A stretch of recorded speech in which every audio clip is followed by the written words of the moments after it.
Currently, I had to stop farming because I had other businesses I needed to attend to, and I had bad what's it called?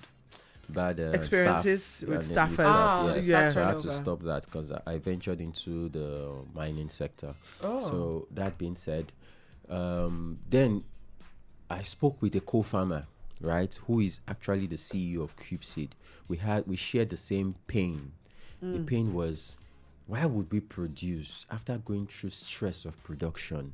Then we now have to go through stress of sales. Right. You have middlemen coming up, they pick up your product, they'll pay you in 2 weeks' time. It means I have to wait for my production for 2 weeks' time. Borrow money maybe Borrow to money even maybe to continue. even continue production. Continue. They're not having the middlemen paying me back my money. After 2 weeks, I have to wait for like a month. Organo Vex, they never pay. What's happening? Are they not even selling? There was a day I had to go, see, take me to where you sold my chicken to. Let me go and see for myself.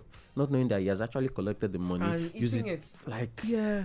so things like that were a pain to me and my CEO, which is my co-founder at CubeSeed. So it was a pain. We now said, okay, you know what? Let's just have a sales point where farmers are able to profit more. You see these off-takers, right? We call them off-takers. They are middlemen. We call them off-takers. They will take up your product, and you as a farmer, you are making just 200 naira per bed. That's Are you crazy. serious? That's how bad it is. But I discovered that if you come as an off-taker, you're taking off my beds. I reserve some for household. So those household, I give it to them at reduced prices. So all I have to do is just mark up my chicken to 1,000 naira profits or 800 naira profit margin, right? Tell the families, oh, I have chicken for sale. You start seeing orders coming in because why? It is lesser, it is cheaper, and it's organically produced. So that was actually my selling point. Pricing, good price, organically produced, and I deliver it at doorstep. Okay. Do you understand? So those were my selling points. So I discovered that I was profiting more from household sales as opposed to as middlemen. opposed to middlemen. I said no problem. So getting to that, I said I and my co-founder was like, okay, you know what? Let's get a space where we can eradicate these middlemen. No one is downplaying the middlemen because, of course, they They have draw a the role market to for play. you. They Yeah, have a they role do. to play. But the thing is, your profit margin, the farmers are not enjoying this profit margin. Why don't you create an atmosphere where you and a farmer can have a conversation? The farmer tells you, this is my profit margin, but this is how much I can pay you as a commission. Then everyone is happy and everyone goes home.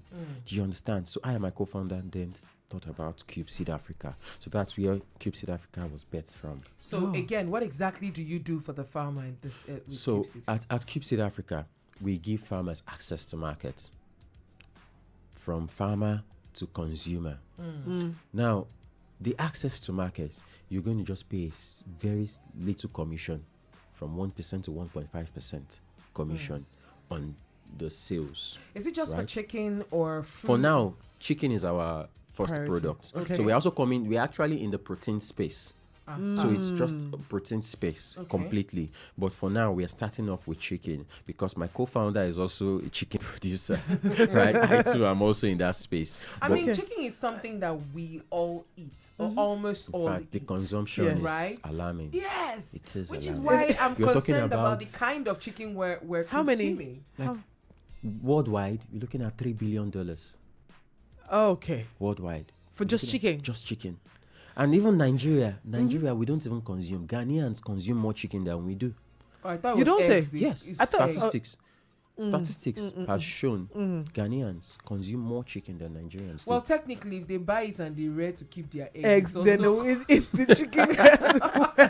Ghanaians are eggs at 5 and 6. In Well, fact, finally, yeah. there's this question that I obviously had a conversation with you ahead of time, saying, you know what, I've heard this. I even did say the news here about the presidency coming out to say that Nigeria is becoming a leading agriculture exporter by 2025.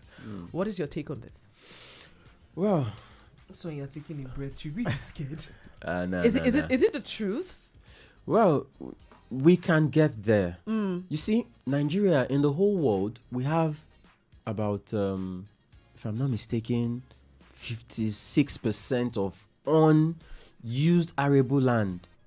Is it 53 or 60% of unused arable land If in you're the going whole to world? Ibadan, if you're going to Ijebu, You can see how you see wide. I'm like, What are we doing What with are this? we doing with all this space? What are we doing Southern with it? Kaduna alone, if you know how large their unused space is for farming, then in fact, from that 60% that the whole world has not even utilized, right? Nigeria has like 13% of that 60% unused arable land.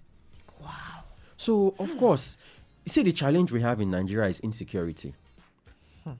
Okay, I was going through Twitter some time ago and I was seeing where the insecurity level, pulling farmers' crops to feed their cattle and all that. When you have things like that, which farmer wants to go back to his farm after suffering and his cassavas are up for sale?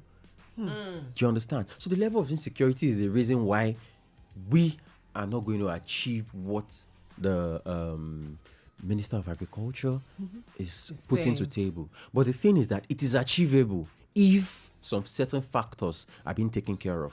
Insecurity, access to market, access to finance, sensitization, making inputs cheaper for the farmers so that the output can also be cheaper for the consumers.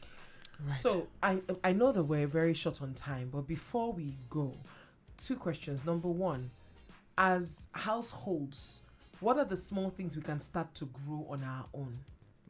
Okay. We can start from there. Okay, as household, most things that we consume more in Nigeria is rice.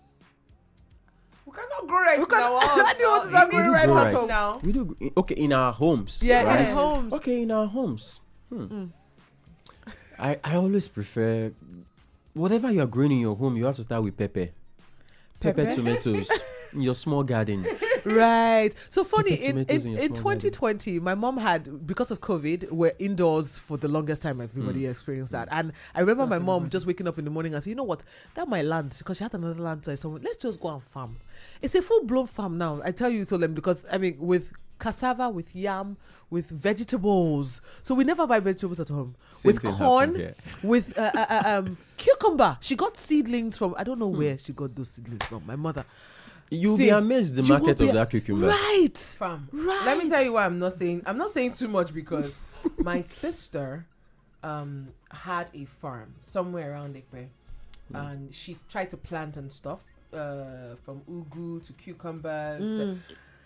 To sugar cane. Cattle came and wiped the place out. Wow, And so yeah, painful. That is that was painful. I So don't painful. ever forget that In one. fact, I doubt if she will have that zeal to go back. To want to go. Listen, It's a it was lot. hard. It was quite hard. It was is a quite lot. hard. But then, so what advice? One final advice you have for farmers in Nigeria right now? All right, farmers in Nigeria, don't give up, keep grinding, right? Well, I will Very just pepe. tell you wholeheartedly, honestly, the government is not coming to help you. You have to help yourself. You have to leverage on your Community, contacts, leverage on your communities, Yeah. leverage on other farmers. We farmers have to help each other. Yeah. Right? Leverage on your connections. Don't wait for the government. I think the government is doing to an extent what what they they They're can. doing what yeah, they can. we just talked But the about thing is also not help us- enough. We talked about Very so they're facility. doing a lot, but before you go reach normal, regular man, Before you hand, come Means, down, eh, what one of trickles my down. friends, they always talk something. Say, na street the money day. The small scale farmers, you think they are not doing anything. Actually, they are one of the very, very key. They have very key role to play in the farm aspect. I'm talking about the large scale farmers, the small scale farmers, right? And these are the same people that you hardly see them getting these grants, these opportunities that the governments are making available. It's difficult for them to get it, right? Then you have people that are also helping them to get it at a particular cost, because a lot of them don't even have the idea of how to go about getting a grant. So they need that Right. sensitization to come to their doorstep, Okay. right? Wow. All right. I mean, quite an insightful conversation on Yes, Business so- Connect today. Agriculture is going to be. It I'm is. going to It be is. positive. One of the things that Nigeria would look back on, and if they start doing it now, if they invest so much in it, we're going to reap the fruits in the nearest future. Mr. Joseph with us, I mean, co-founder